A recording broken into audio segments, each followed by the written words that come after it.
right, guys, we're back for UFC 295. Welcome back to the Spar Scene podcast, Spar Scene MMA Show, whatever you want to call it. But today we're talking about UFC 295, Yuri Procházka versus Alex Pereira. Then we got the new fight for the interim heavyweight championship, Sergey Pavlovich and Tom Aspinall. And there's a lot of other stuff to dig into. We're going to do a little preview of the top two fights. And then we're going to dig into our best bets, maybe talk about some other fights that we're interested in. But before we get into it, let me introduce you guys to my co-hosts right here. We got Bradley and Ducky.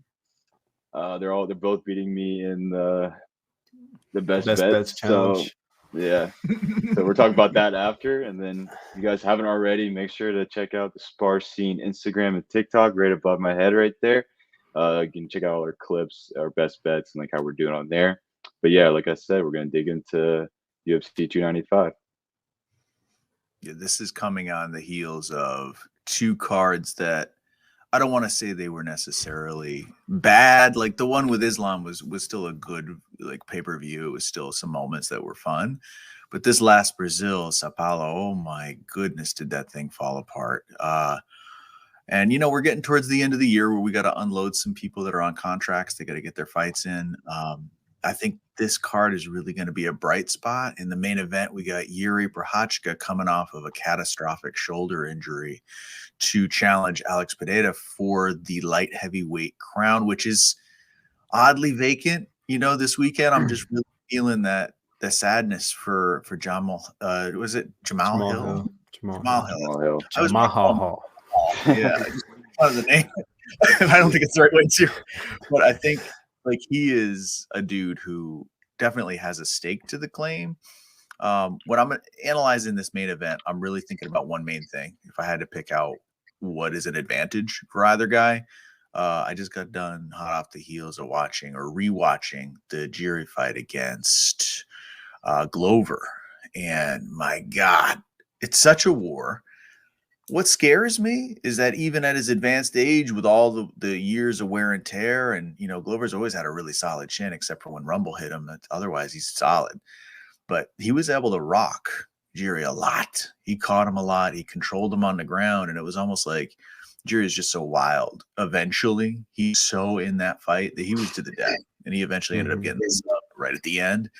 But the advantage here is that Alex Pereira spends most of his time in Connecticut training with Glover Teixeira.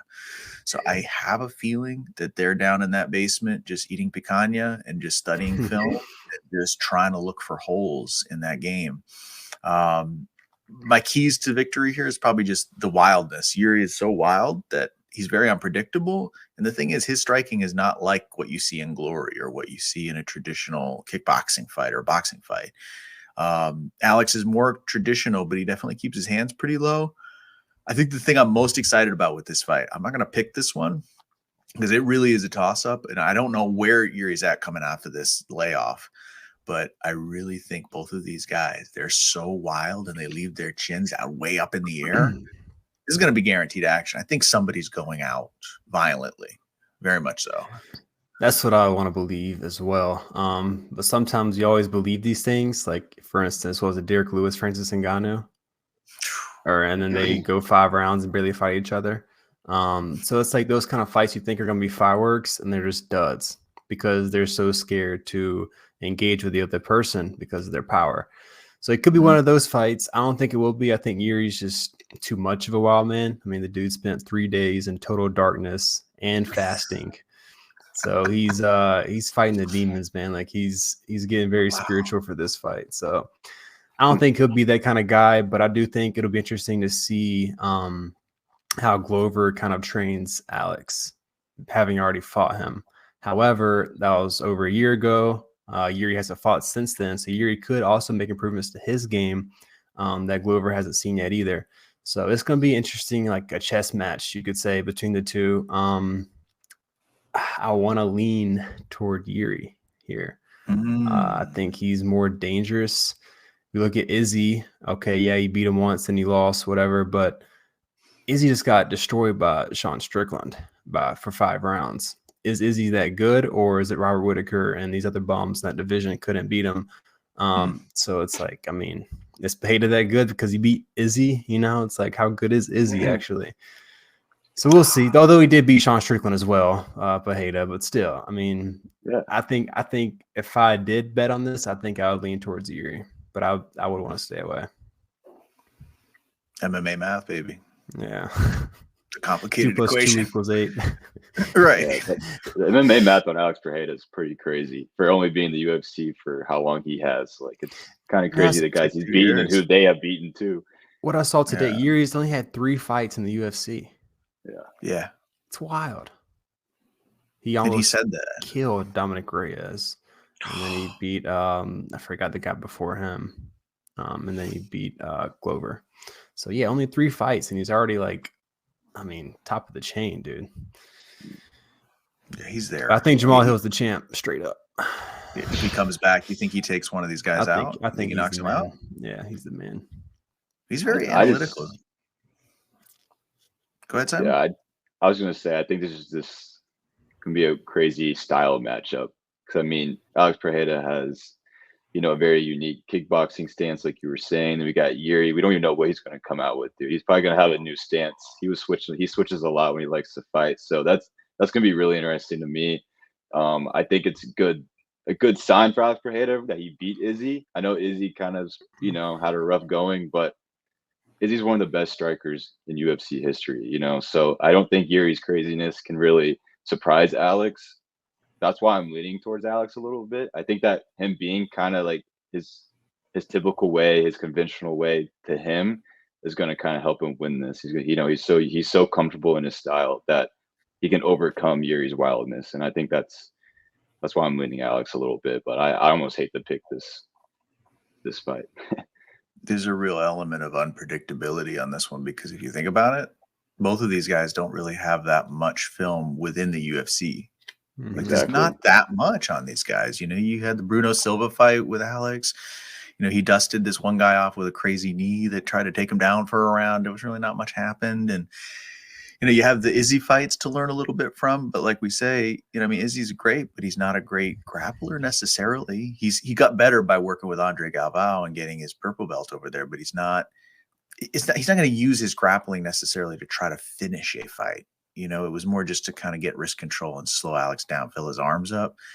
But the co-main event, which was once the main event, was supposed to be the man, the myth, the legend, John Jones versus Stipe Miocic, who I think you probably need to Google Translate to understand what Stipe is saying. I love it. It's hilarious. Dude talks so fast. Can't understand a word he's saying.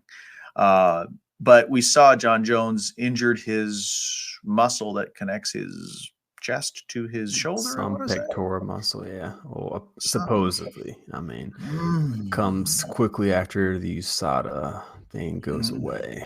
But let's throw the recording, dude.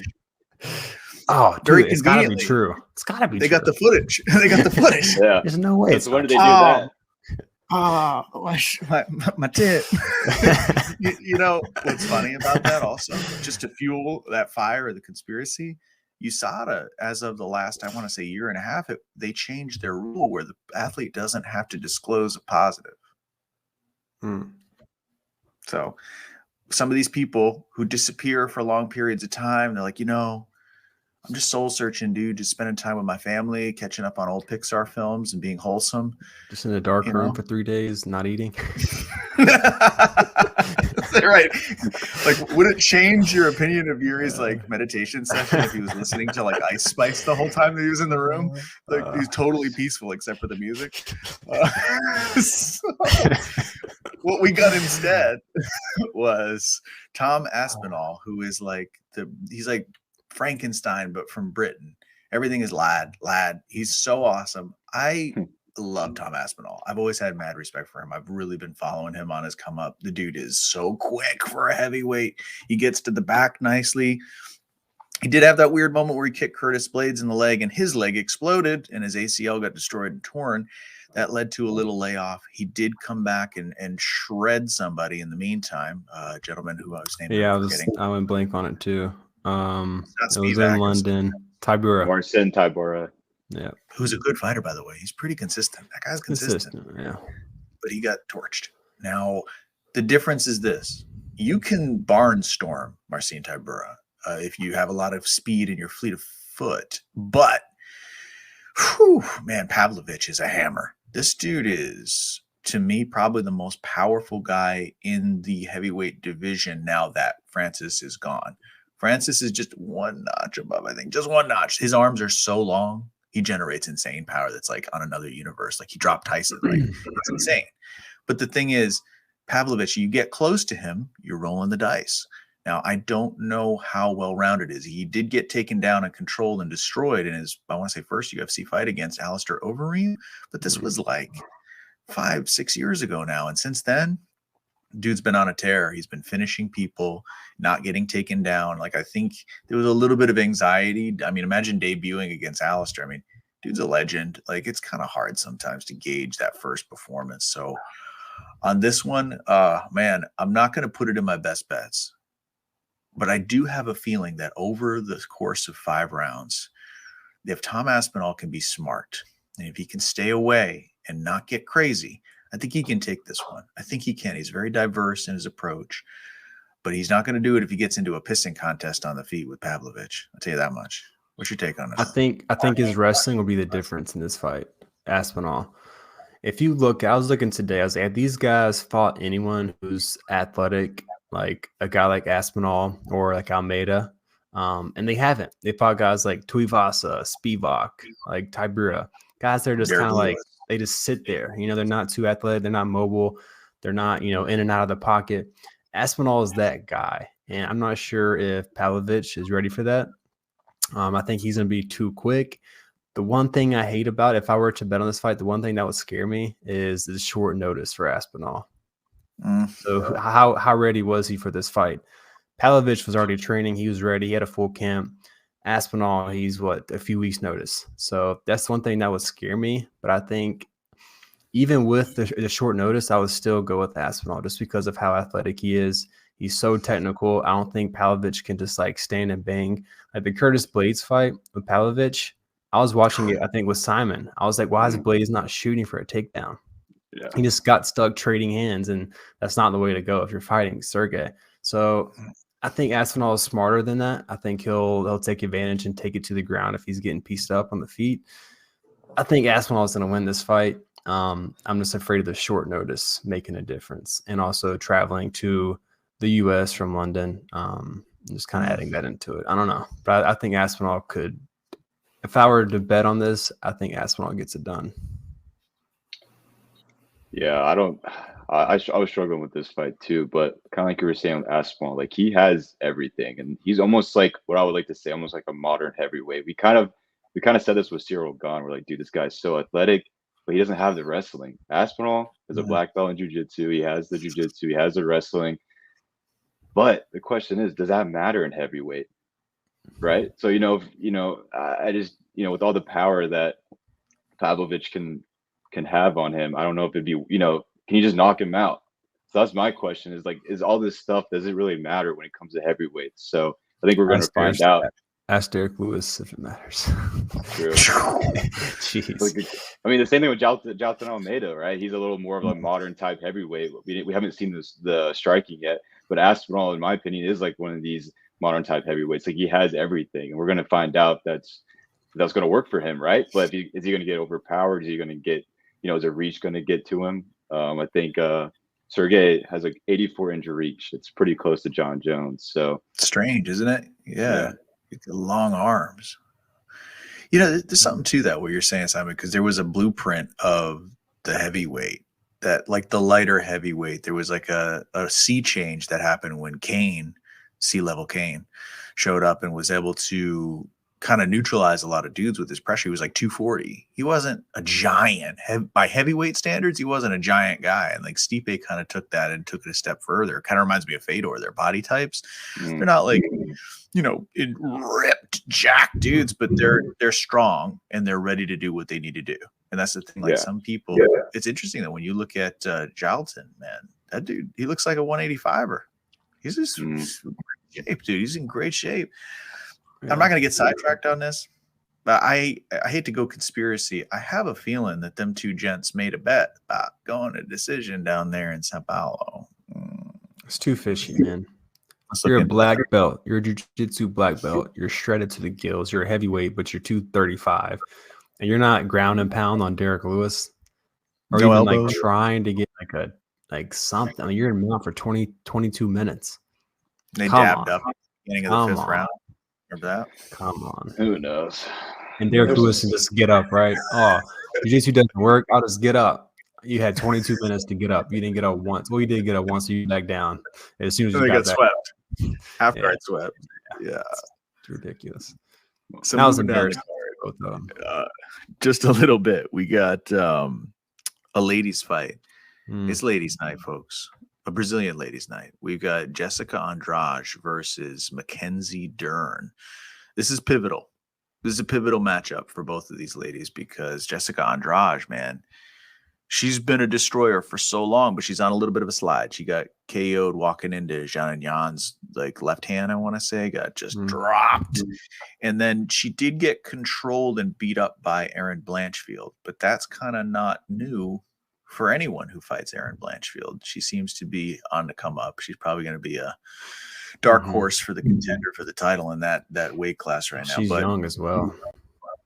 big time. She's got the wrestling. Yeah. She'll be good. But for a here, while. what do you guys think about Mackenzie Dern? Do you think that she's going to turn the corner here? But don't get distracted. All right. here's my opinion. Here's my opinion. All right. So she lost to Yan Xiaonan, who also beat Andrade. Yeah.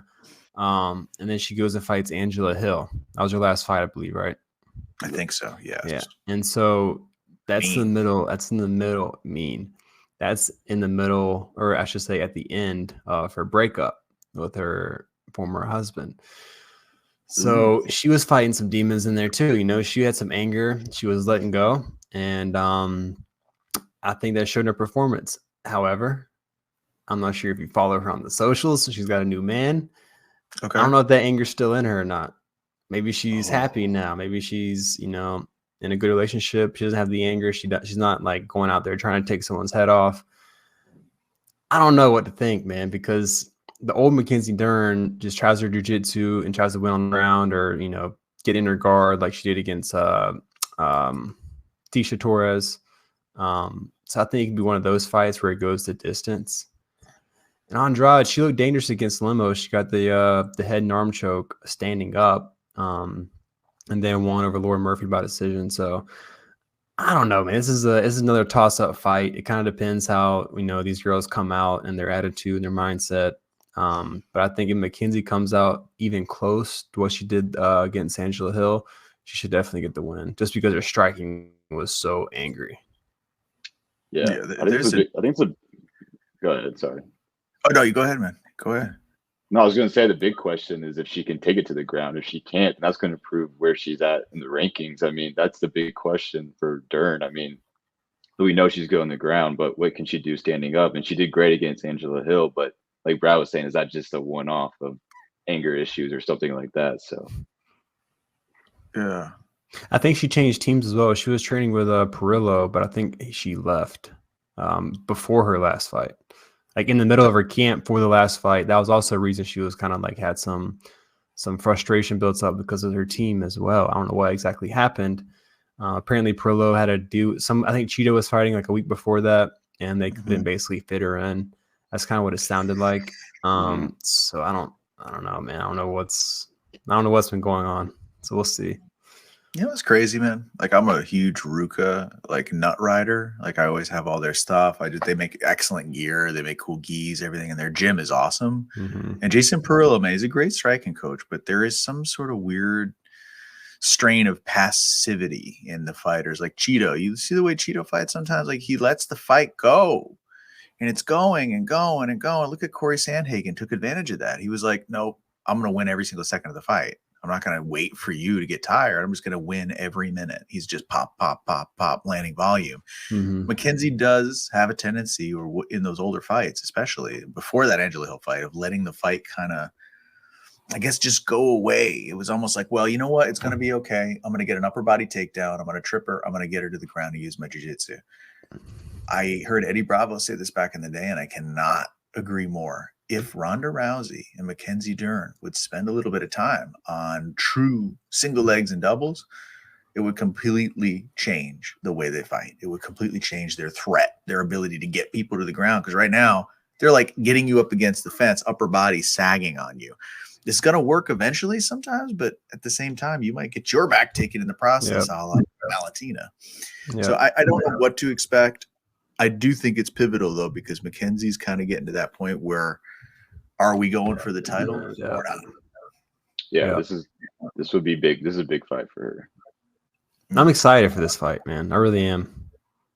I was waiting for Mackenzie to fight again and just to see like what's coming next, because this is her last run, possibly. So this is a big fight. But I think the top three are very tough competitors. So I think if she wins this fight, she still has her hands full. Regardless. Yeah. All right. So another fight I want to bring up real quick. Matt Frivola versus Benoit Saint Denis. This is fight of the night. Easily. It should be. It should be. These guys are wild. I think Frivola is like a plus 220 underdog.